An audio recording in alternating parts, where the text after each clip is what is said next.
कृपेने मुख्यमंत्री झालो आणि ते योग आला भूमिपूजनाचा, मला खरंच अभिमान आहे। हा एकनाथ शिंदेच्या हातून या आई एकविरेची सेवा पूजा होणार होती, ती माझ्या हस्ते या ठिकाणी भूमिपूजन होतंय। मी स्वतःला भाग्यवान समजतो। नवरात्री उत्सव सुरू असताना कुलस्वामिनी आई एकविरा देवीच्या समस्त भक्तगणांना आनंदाची बातमी देवीच्या कृपेने मिळत आहे। आई एकविरा देवी गडावरील विविध विकास कामांचा शुभारंभ मुख्यमंत्री एकनाथ शिंदे यांच्या हस्ते करण्यात आला। गडाचा विकास कशा प्रकारे करण्यात येणार, कसा आहे विकास कामांचा आराखडा, विकास कामांबाबत मुख्यमंत्री काय म्हणाले ते या व्हिडिओच्या माध्यमातून आपण जाणून घेणार आहोत। मावळ तालुक्यातील लोणावळा जवळील कार्ला लेण्याजवळ वसलेलं आई एकविरा देवीचे मंदिर पुरातन आहे। राज्यातील सर्व भागातून दर्शनासाठी येणाऱ्या भक्तगणांसाठी आई एकविरा देवी गडावर विविध सुविधा उपलब्ध व्हाव्यात अशी मागणी गेल्या अनेक वर्षापासून होती। विशेष करून आगरी कोळी बांधवांची कुलस्वामिनी असलेल्या आई एकविरा देवी गडावर मोठ्या संख्येने भाविक येत असतात। आई एकविरा ही आदिशक्ती आहे। गडावरील पाड्यांची दुरुस्ती, संरक्षण भिंत, मुख्य मंदिराची दुरुस्ती आणि विश्रांती कक्ष अशी एकूण 39 कोटी रुपयांच्या कामांना मंजुरी दिली आहे। दिनांक 4 ऑक्टोबर रोजी गडावरील विविध विकास कामांचा शुभारंभ करण्यात आला।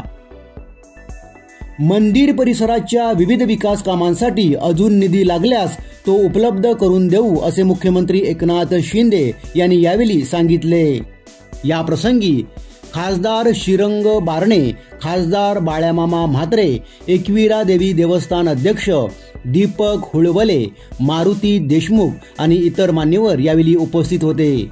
आई एकविरा देवी गडावरील विकास कामांचे भूमिपूजन करताना मुख्यमंत्री एकनाथ शिंदे काय म्हणाले पाहूया। आई एकविरेच्या दर्शनाला आम्ही अनेक वेळा आलो आणि खऱ्या अर्थाने आई एकविरा ही आदिशक्ती आहे, आदि भवानी आहे आणि माता पार्वती, यमाई, रेणुका यांचा अवतार म्हणून आपण एकविरा मातेची भक्तिभावाने पूजा करतो। कडे कपारीमध्ये बसलेली आई एकविरा आपल्या आगरी कोळी बांधवांची देवी आहे, आशीर्वाद आहे आणि आपल्या सगळ्यांनाच आहे। खरं म्हणजे आगरी कोळी बांधव राज्यभरातून इथे येतात आणि नवस करतात, नवस फेडतात आणि आता काय जातीपातीचं काय राहिलं नाही, सगळे समाजाचे लोक आई एकविरेचे भक्त झालेले आहेत। त्या नवसाला पावणारे आई एकविरा म्हणून आता सगळीकडे आईचा उदो उदो होतोय आणि म्हणून मी आज आपल्या सगळ्यांना खूप खूप शुभेच्छा देतो। घटस्थापना काल झाली, सगळीकडेच नवरात्रीचा जागर सुरू आहे। संपूर्ण महाराष्ट्रात नाही देशभरामध्ये आज आपण पाहतोय की खूप मोठ्या उत्साहात जल्लोषामध्ये नवरात्रीचा उत्सव सुरू झाला आहे आणि अशा या पावन पर्वामध्ये आज भूमिपूजन होत आहे। यासाठी गडावरील पायऱ्याची दुरुस्ती, संरक्षण भिंत, मुख्य मंदिराची दुरुस्ती, विश्रांती कक्ष अशा सर्व कामांना 39 कोटी रुपये आपण दिलेले आहेत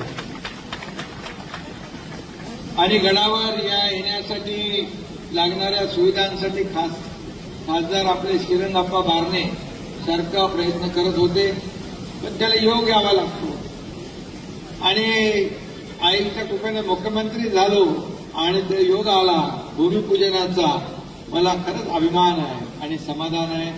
खरं म्हणजे आईची सेवा करण्याची संधी मला मिळते आहे। आईच्या जीर्णोद्धारासाठी मंदिर परिसरातील जी जी काही कामं असतील, रान मंडप असेल, ही सगळी जी कामं आहेत तुम्हाला 39 कोटी जर पुरले नाही तर जेवढे पैसे लागतील ते सर्व पैसे या ठिकाणी दिले जातील। शेवटी आई एकविरेच्या आशीर्वादानेच आपण सगळे या मंदिरांचा, गडकोट किल्ल्यांचा जो विकास करतोय फक्त या पायऱ्या ज्या आहेत अतिशय चांगल्या जरा घडणावळ करून घ्या.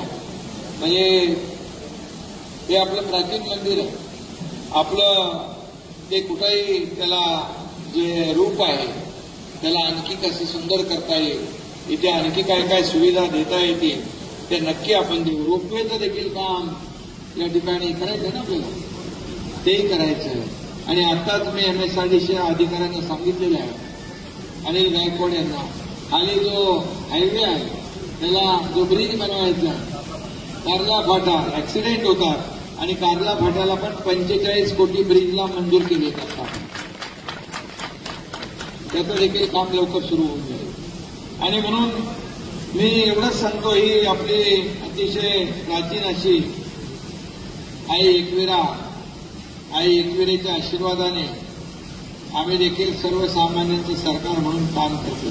आई एकविरेच्या चरणी मी पुन्हा एकदा वंदन करतो. आणि कार्ला आपल्या ज्या बुद्ध लेणी आहेत ऐतिहासिक, त्याचा विकास करायचा आहे. त्याला देखील आप्पा किती पैसे लागतील? 4-5 कोटी रुपये लागतील, काही प्रॉब्लेम नाही. तुमचे एकंदरीत इथे सगळ्या ज्या काही सोयी सुविधा आपल्याला पाहिजे त्याचा आता जो 39 कोटीचा आराखडा बनला आहे त्याच्यात आणखी काय काय लागतंय ते एकदा तुम्ही आराखडा तयार करा. त्याला मी तात्काळ मान्यता द्यायला लावतो आणि ते देखील आपण या ठिकाणी करू. कारण एकदा आपण निर्णय घेतला आणि म्हणून या ठिकाणी मी आपल्याला एवढंच सांगतो, आई एकविरेच्या आशीर्वादाने हा एकनाथ शिंदे सारखा सर्वसामान्य कार्यकर्ता, एका शेतकऱ्याचा, सर्वसामान्य कुटुंबातला मुलगा या राज्याचा मुख्यमंत्री होऊ शकला. आणि म्हणूनच मला अभिमान आहे की या ठिकाणी योगायोग, मगाशी म्हटलं मी, अनेक लोक आले गेले, दर्शन घेतलं, पण शेवटी योग लागतो. योग आजचा होता. हा एकनाथ शिंदेच्या हातून या आई एकविरेची सेवा पूजा होणार होती, ती माझ्या हस्ते या ठिकाणी भूमिपूजन होतंय. मी स्वतःला भाग्यवान समजतो. आप्पांना धन्यवाद देतो, कारण ते मागे माझ्या लागून ते म्हणाले इकडं आपल्याला भूमिपूजनाला यायचं आहे, दर्शनाला यायचं आहे आणि नवरात्रचा काळ सुरू आहे आणि त्यामुळे याच्यापेक्षा चांगला दिवस काय असू शकतो. आणि म्हणून जे काय आम्ही आहोत, आई एकविरेच्या पुण्याईने, आशीर्वादाने, ईश्वर कृपेने, सगळ्यांचा थोरा मोठ्यांचा आशीर्वाद आहे आणि सगळ्यांच्या आशीर्वादानेच अशा प्रकारचा 2-2.25 वर्षामध्ये जी काही कामं आम्ही केली, एकीकडे मोठे प्रकल्प आणले, प्रकल्प उभारले, उद्योग आणले आणि दुसरीकडे कल्याणकारी योजना केल्या. आणि म्हणून हे करण्याचं भाग्य माझ्यासारख्या सर्वसामान्य कार्यकर्त्याला लाभलं, हेच मी माझं भाग्य समजतो. आणि म्हणून आई एकविरेसाठी काही कमी पडणार नाही. सरकार इथं सेवा करताना हात आकडता घेणार नाही. हे देणारं सरकार आहे, भरभरून देणारं आहे. कारण भरभरून आई आम्हाला आशीर्वाद देते, त्यामुळे इथं काही कमी पडणार नाही याची खात्री आपल्याला देतो.